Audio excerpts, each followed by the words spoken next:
ایک بالکل بیچ کی، سینٹر کی، اعتدال کی، معتدل جس کو کہتے ہیں معتدل، وہ والی امت بنایا ہے۔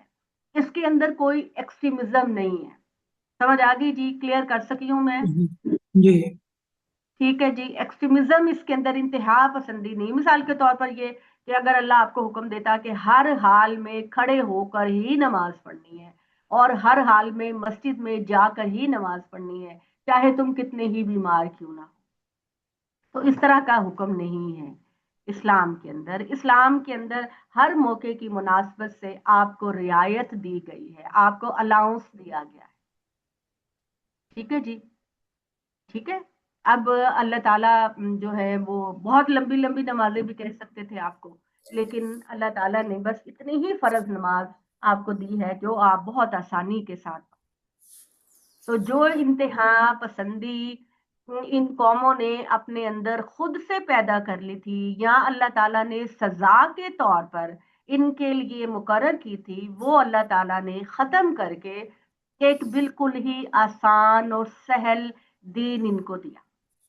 ایک چھوٹی سی مثال یہ بھی ہے کہ جیسے رمضان کی راتوں میں اہل کتاب کے لیے منع تھا کہ وہ اپنی بیویوں کے پاس نہیں جائیں گے، ٹھیک ہے؟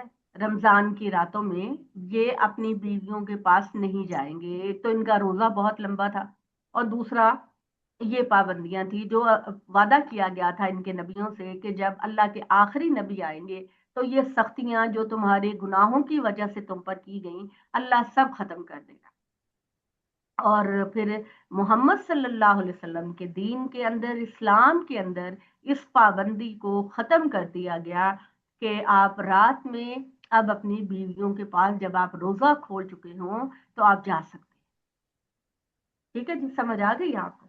تو اسی طرح ہم نے تم کو بیچ کی امت بنایا تاکہ اے صحابہ کرام، تم جمع ہے، اس لیے یہاں پر اب یہ خطاب صحابہ کرام کو کہا جا رہا ہے، اس وقت کے مسلمانوں کو کہا جا رہا ہے جو نبی صلی اللہ علیہ وسلم کے ساتھی تھے، کہ ہم نے تم کو بیچ کی امت بنایا ہے تاکہ تم ساری دنیا پر اللہ کے دین کی گواہی دو، اور محمد صلی اللہ علیہ وآلہ وسلم تم پر اللہ کے دین کی گواہی دیں۔ ٹھیک ہے؟ تو یہاں سپیچ اللہ تعالیٰ کی صحابہ کرام سے ہے کہ اے صحابہ کرام، مسلمانوں، اللہ تعالیٰ نے تم کو بیچ کی امت بنایا ہے، ہر تعصب سے پاک، ہر ایکسٹریمزم سے پاک کر کے، تاکہ تم رہتی دنیا تک اللہ کے دین کی گواہی دو، اور محمد صلی اللہ علیہ وآلہ وسلم تم سب پر گواہ بنے۔ اور ہم نے اس قبلے کو تمہارا قبلہ ٹھہرایا ہے، اسی طرح ہم نے تمہیں بھی، اور یہ کہا کہ اس سے پہلے اے پیغمبر جس قبلے پر تم تھے اسے تو ہم نے صرف یہ دیکھنے کے لیے ٹھہرایا تھا کہ کون محمد صلی اللہ علیہ وسلم کی پیروی کرتا ہے اور کون الٹے پاؤں پھر جاتا ہے۔ اس میں شبہ نہیں کہ یہ ایک بھاری بات تھی، مگر ان کے لیے نہیں جنہیں اللہ ہدایت سے بہریاب کرے۔ اللہ ایسا نہیں ہے کہ اس طرح کی آزمائش سے وہ لوگ ان لوگوں کے ایمان کو ضائع کرنا چاہے۔ اللہ تو لوگوں کے لیے بڑا مہربان ہے، سراسر سراپائی رحمت ہے۔ اور ہم تمہارے منہ کا بار بار آسمان کی طرف اٹھنا دیکھتے تھے اے محمد، تو ہم نے فیصلہ کر لیا کہ تمہیں اس قبلے کی طرف پھیر دیں گے جو تم کو پتہ ہے۔ میں نے کل آپ کو بتایا تھا کہ کل آپ پڑھیں گے کہ ذکر آئے گا کہ محمد صلی اللہ علیہ وسلم اللہ تعالیٰ کے حکم کے مطابق بیت المقدس کی طرف تو منہ کر کے نماز پڑھتے تھے، لیکن آپ کا دل تھا کہ جس قبلے کو میرے دادا اور میرے باپ ابراہیم اور اسماعیل نے بنایا ہے مکہ کے اندر، اس کو میرا قبلہ بنا دیا جائے۔ تو اس حکم کے انتظار میں آپ بار بار آسمان کی طرف دیکھا کرتے کہ اللہ تعالیٰ آپ کب حکم نازل کریں گے اس قبلے کو بدلنے کا۔ تو اللہ تعالیٰ نے بڑی شفقت اور محبت سے فرمایا، اے محمد صلی اللہ علیہ وسلم، ہم دیکھتے ہیں کہ تم بار بار اپنا چہرہ اٹھا کر آسمان کی طرف دیکھتے ہو، تاکہ ہم آپ کے چہرے کو قبلے کی طرف موڑ دیں جو کہ آپ کو پسند ہے۔ چنانچہ اے محمد اپنے چہرے کو اب مسجد حرام کی طرف پھیر لو۔ ٹھیک ہے نا, یہ مسجد قبلتین کے دوران یہ آیات نازل ہوئی. اور تم دنیا میں جہاں کہیں بھی ہوا کرو مسلمانوں تو اپنے چہرے کو اسی کی طرف رکھو. اب آگے کا خطاب جمع میں ہے کہ فولو جمع ہے, تو اے مسلمانوں اپنے چہروں کو ہمیشہ دنیا میں جہاں کہیں بھی جاؤ اسی قبلے کی طرف رکھو. بے شک اہل کتاب جو ہے وہ یہ بات کو جانتے ہیں کہ تم بالکل سچائی پر ہو ان کے رب کی طرف سے, اور اللہ تعالیٰ تمہارے اعمال سے بے خبر نہیں ہے. اور اگر اہل کتاب کو تمام آیات بھی دے دی جائیں, تمام معجزات بھی دے دیے جائیں, تو وہ اب تمہارے قبلے کی پیروی نہیں کریں گے, وہ حرم کی پیروی نہیں کریں گے. تو اس پر اپنے دل کو چھوٹا نہ کرو. اور اے محمد صلی اللہ علیہ وآلہ وسلم, اب آپ نے بھی ہرگز ان کے قبلے کی پیروی نہیں کرنی. ٹھیک ہے, آپ صلی اللہ علیہ وسلم نے بھی اب ہرگز ان کے قبلے کی پیروی نہیں کرنی. یہ تو خود بھی ایک دوسرے کے پیروکار نہیں, یعنی بنی اسرائیل کے دو گروہ جو ہیں یہود و نصارہ, اگرچہ ان کا قبلہ بیت المقدس ہے لیکن اس کے باوجود بھی یہ سیم ڈائریکشن میں اپنی عبادتیں نہیں کرتے. ان میں سے ایک مشرق کی جانب منہ کر کے نماز پڑھتا ہے تو دوسرا مغرب کی جانب منہ کر کے قبلے بیت المقدس کے منہ کر کے نماز پڑھتا ہے. کہ وہ کہتے ہیں کہ حضرت مریم نے, نصارہ کہتے ہیں کہ یہاں بیٹھ کر اپنا وہ اعتکاف کرتی تھی مغرب کی طرف. تو اس طرح کر کے انہوں نے اس چیز کو بھی اپنے تعصب کا شکار بنا رکھا ہے. ان میں سے بھی ایک گروہ کہتا ہے کہ ہم تو مشرق کی طرف منہ کر کے نماز پڑھیں گے بیت المقدس کے, اور دوسرا کہتا ہے کہ ہم مغرب کی طرف منہ کر کے نماز پڑھیں گے. تو آپ نے اگر ان کی خواہشات کی پیروی کی ہے محمد صلی اللہ علیہ وسلم, جو کہ اس علم کے بعد جو کہ آپ کے پاس آ گیا ہے, تو بے شک آپ بھی پھر ظالموں میں سے ہو جائیں گے. ٹھیک ہے, واحد کا صیغہ ہے تم کے لیے.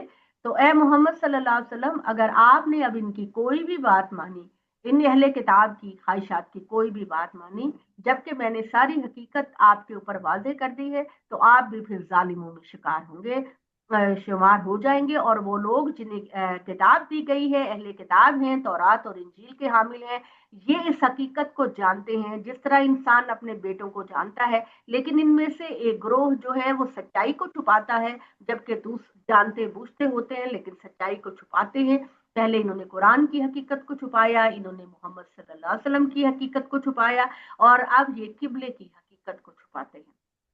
اور تمہارے رب کی طرف سے سچائی تمہارے پاس آ گئی ہے, تو اے محمد صلی اللہ علیہ وسلم اب آپ ہرگز بھی شک کرنے والوں میں سے نہ بنیے گا. ہر ایک کے لیے ایک قبلے کی سمت مقرر ہے, وہ اسی کی طرف منہ کر کے مقابلہ کرتا ہے, منہ کر کے نماز پڑھتا ہے. تو اے مسلمانوں اب تم نیکیوں میں سبقت لے جاؤ.